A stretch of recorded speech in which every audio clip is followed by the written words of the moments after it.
Herria txapelketa zitzengo dugu, nahiko ondo ibilizate ez? Bai, uste baino beto.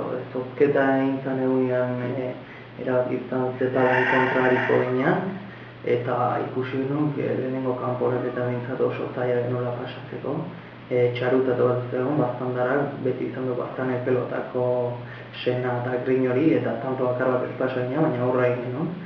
Gero argizu izan genuen aurkari, hori nahiko horreiz pasa genuen, gainera behien etxean joztu genuen, eta gero irurtzun, komentatzen genuen gure artean, kanporatu genuela, pelotako Real Madrid kanporatu genuela, eta semifinalet eritxe ginean, Euskal Herriko lau talde hogenen artean sartu ginean, 1.000 euroko horratu genituen, sagarrotegi edero bat egin genuen, eta ezin hobeto ateaztegu, ezin hobeto. Alare esan da Herria txapelketan handoaingo pelotariek ez ezik kanpokoak aritu dira. Esan fitxaje bat egin genuen, Senpereko Loran Erreka fitxatu genuen, eta lagun ziren, eta uste baina asko zobeto, eta urren urteak hori lortu dugu zerren aurri izatea, eta oso ondo. Horregatik momentu honean dator orain herriartekoa? Dudarik gabe.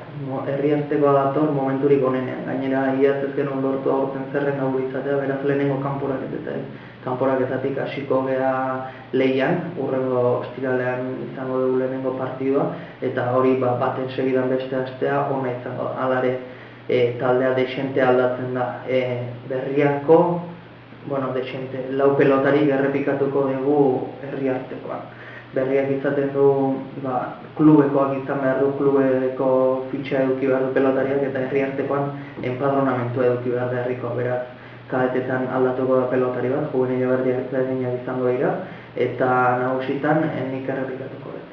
Eta oso itxaropen handia ditu aurten, atzo egin zan zozketa, eskoriatzatuko dutegu lehen kanporaketan, ematen dugu pasatzeko kanporaketa dela, gero Elgoi Barrak ere ez dut uste aparteko arazori sortuko egunik, baina hor traban edo bidean tokatu zegu Hernani eta horiekin izango ditugu nahiko. Zozketa beti izaten da nervioz jositako gune bat, eta tokatu ginen ezkerraldeko adarrean.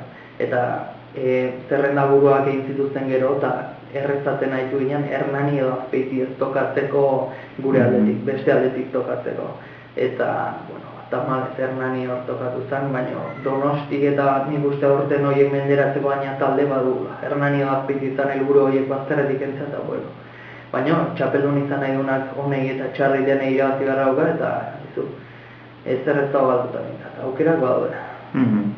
Etxean dazkazue lehen bi kanporaketetan partida, inezko partiduak, eta horka noski batetik zaletu asko bien aurrean ondo jokatu nahiko behizue, baina baita ere serio demonia eritu beharko dezuez, aldean biak lortu beharko dituzue lasai egiteko itzuliko, ez? Bai, ondoain bereziki horregatik nabarmentzen da, eta arraten joaneko partidutan edo bueltakotan, berdin du noiz, arraten nabarmentzen da ondoaingo taldea, ez dut uste kanporaketik edo hiru partiduak galdu dituenik bintzat arraten, eta etxeko lanak ondo egin behar dira, itzulikoan lasai aritzeko dudarik gabe. Bai eskoriatzen kontra, bai Elgoibarren kontra lehenengo bi partidak etxean izango ditugu, eta hor lanak ondo egin ezkero, baita ere izango dute ordezko pilotariek kanpoan aritzeko aukera. Talde bat ez baita 6 pilotari osatzen duten taldea bakarrik ordezkoak ere kontuan hartu behar dira, eta orduan etxeko lanak ondo egiteak hori xedo kanpoan ere ordezkoak aritzeko aukera dagoela, eta erabakita ustea da bintzat gure helburua. Zure uste zergatik sortzen da alako giro berezia? Sortzen da herria identifikatzen delako, ez da eskudero batek ez du ezer pintatzen, Andoain da gure izena.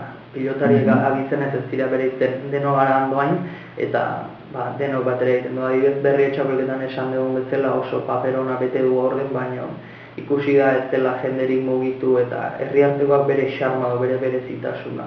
Eta ametxe egiten dugu egunen batean finalera iristearekin, hori lortuko gain izugarrizka horitzare, baina bere xarma du. Eta zu personalkin nola bizi dezu hori? Urduri agotezea, gogotxu? Pelotari batzuk izaten dira, jende aurrean humildu egiten direnak, beste batzuk hazi egiten direnak, eta ni hazi egiten den horietako naiz, ez da metro 70 bakarren neurtzen dut, eta ez naiz luzeago egiten, baina bai beste toke batekin jolasten dut, tanto on bat egiten detenean jendeak txalo jotzen duenean oio ipurdia jartzen zait, aste guztia barruko urduritasun horrekin pasatzen ez lo ez dut lasai egiten sekulako izaten da. Ausartatzea hau da, ez ikiltzen, ez? Ez uste ikiltzen naizenik gainera pelotari batek hoixe behar dut ozagitu nahi izan, zerbait izan behar badut, eta kikiltzen batzea alperrikakoa kikiltu ezkero galdu egiten da. Horrela ere badago muga bat, ausarta izatearena eta gero bestetik gehiegi arriskatzearena, eta igual errizgaltzearena tantoak edo, Bai, eta bereziki nagusien partidako iso izaten du, ez da horreko bi partietan zer egiten den, ia dena nagusietan erabakitzen da orduan, tanto batzuk egin behar badira edo gehiegi arriskatzeak bere kaltea izan ditzake egun txarra izan eta aurkari erraztasunak ematea dagoela. Baina nik uste neurri hartu hartzaiola bai gauza bati eta baita besteari ere, ez da, eta ikusi ezkero arriskatu eta hiru tanto galdu dituzula, gutxago arriskatu behar da, eta Oso ondo, bestela ere kazetaritzan bazabiltza eta bide laburra oso polita egiten eizea berrian, telebistan ere parte hartu dutzu eta eguaren entzute zaitu guzki irratiko kirola albiztegian.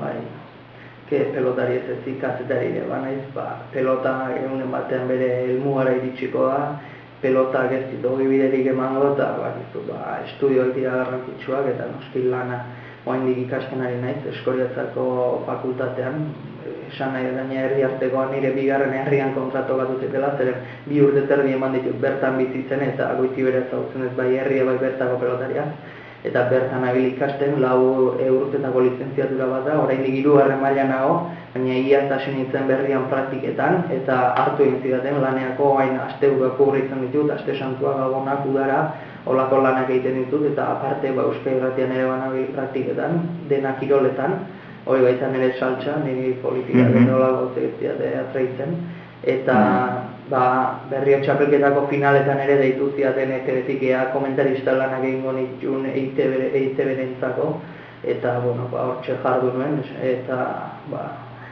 esperantza horrekin gero etorkizunean nunbaiten sartuko zena izan nahiz ez dagoen erresa horrein bizi dugun gara iganekin.